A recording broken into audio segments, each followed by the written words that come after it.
Écoutez, je vais être clair, je vais parler sans tabou. Et euh, d'abord, la concertation nationale que veut organiser Kabila n'a pas de sens. N'a pas de sens, c'est encore une manipulation pour, pour tromper le peuple congolais, comme c'était le cas en 2011. Vous savez, en 2011, il a interdit à la diaspora de voter. Et puis, il a fait la CENI à sa manière. Il a truqué les élections. Personne n'a dit un mot. Alors qu'il y a une expression en français qui dit prévenir. Mieux vaut prévenir que guérir. On n'a pas su prévenir ces manigances. Et puis, on est parti aux élections. Et aujourd'hui, les conséquences sont là de ces élections que nous avons acceptées en 2011. On n'a pas été intelligent. Donc, c'était une manipulation. Aujourd'hui, il y a ce fameux problème de concertation. Alors, nous savons que la constitution que ce monsieur a instaurée en RDC lui donne mandat jusqu'en 2016 et après c'est fini. Bon, alors qu'est-ce qu'il faut faire? Il faut faire une concertation pour, encore une fois de plus, mentir le peuple congolais, créer des instabilités et dire que le pays est en danger ou le pays n'est pas encore à son niveau et modifier cette constitution, si peut-être l'annuler pour se représenter ou nous faire un coup à la Poutine à un moment, un président que lui-même va choisir viendra et après lui reviendra, ou bref, tout toute une série de cinémas, toute une série de manigances et de manipulations que l'on croit que ça va nous passer de travers. Vous savez, c'est malheureux pour les gens, les combattants qui se sont dit aujourd'hui qu'ils vont aller à une concertation. Vous savez, moi je trouve que ces gens-là sont un peu débiles. S'il faut dire le terme débile, qui est encore mieux à ce niveau-là. Comment on peut serrer la main du diable? Comment ces gens-là peuvent croire qu'aujourd'hui leurs paroles peuvent peser à une concertation que organise le pouvoir en RDC aujourd'hui? Comment ces gens-là peuvent croire aujourd'hui qu'ils peuvent dire un mot au Congo et que Kabila va les entendre? Comment ces gens-là ont eu l'audace de dire qu'ils doivent aller à une concertation aujourd'hui avec un pouvoir qui a mis en prison Coutinho et qui aujourd'hui est en train de torturer la vie de Joe Mindongala et en même temps qui appelle à une concertation nationale. Mais vous savez, je regrette que les Congolais n'arrivent pas à comprendre ce qui se passe et qu'aujourd'hui encore, le peuple congolais est resté à un niveau naïf. Je pense qu'il y a un problème spirituel qui nous traverse, nous Congolais, et que nous devons participer à une délivrance collective. Pourquoi? Parce que, vous savez, même sur le plan spirituel, le pouvoir de la RDC avec Kanambe et son gouvernement ont mis ce peuple dans une ignorance totale, une ignorance que personne n'a même l'œil de voir. Comme dit la Bible, vous avez des yeux pour voir, mais personne n'a l'œil pour voir ce qui se passe aujourd'hui en RDC. Vous savez, on a reçu des gens qui se sont dit pasteurs, bishops, spirituellement qu'on croyait que c'était des gens, des hommes de Dieu qui pouvaient faire quelque chose.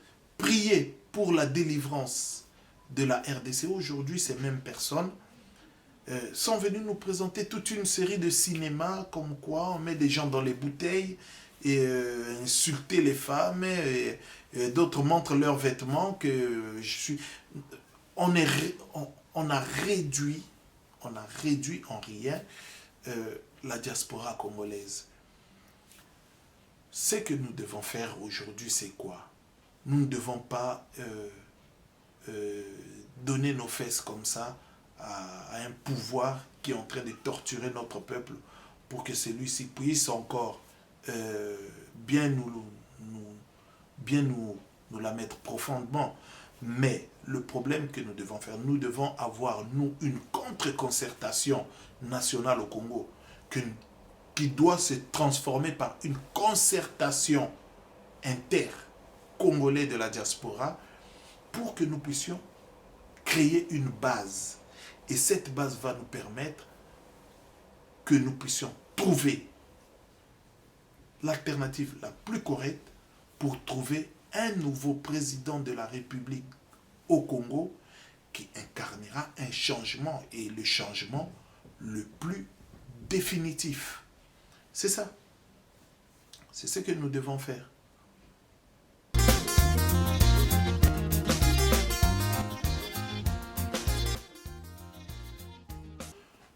En lingala, on dit bima moko na kati ya envoûtement parce que nous sommes arrivés à la maturité de l'envoûtement.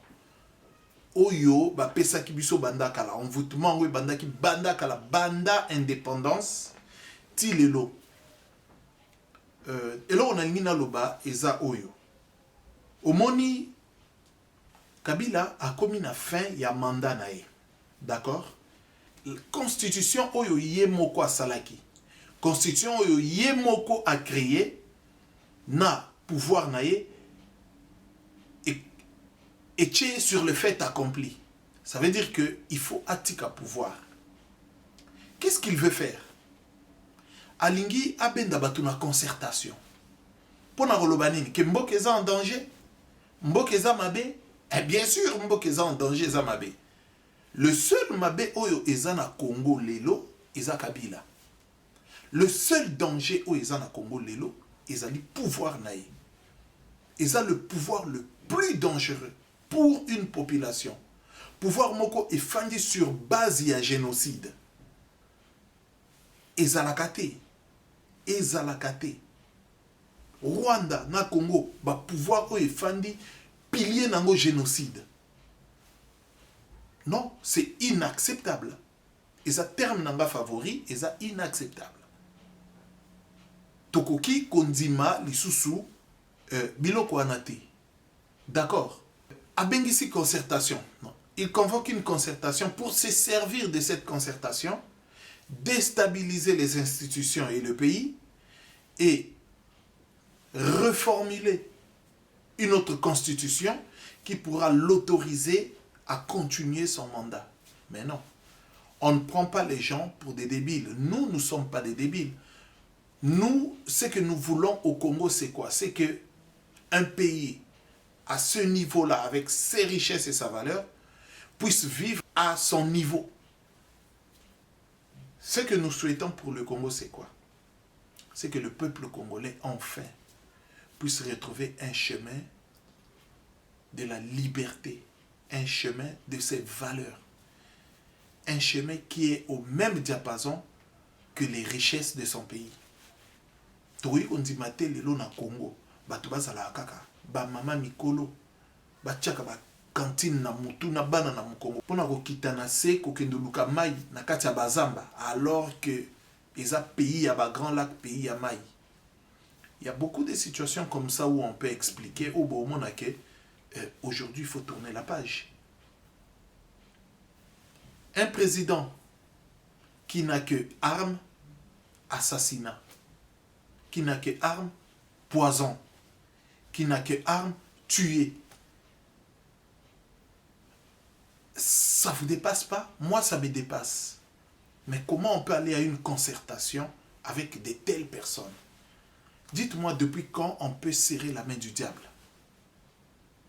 Parce que même la Bible elle-même, elle le dit. On ne dit pas bonjour au diable, on ne serre pas la main du diable, mais on la coupe et on la jette au feu. C'est un arbre qui ne produit pas de bons fruits. Mais comment aujourd'hui on peut accepter, pour des gens qui se disent des combattants, accepter d'aller à une concertation? Qu'est-ce qu'ils diront à Kabila que Kabila va les entendre? Alors qu'il a Diomindongala dans la prison, alors qu'il a Coutinho dans la prison, alors qu'il y a des gens qui aujourd'hui osent dire quelque chose pour eux et qui les empoisonnent, Mais non, mais arrêtez avec cette histoire de concertation. La seule concertation qui est légitime, que nous pouvons nous accepter, c'est que tous les combattants de France, de Belgique, d'Angleterre, d'Afrique du Sud se retrouvent, soit ici en France, soit en Belgique, soit partout, que nous puissions faire une vraie concertation intercombattants pour que nous puissions mettre en place quelque chose de solide qui peut nous donner une légitimité pour faire partir Kabila du Congo.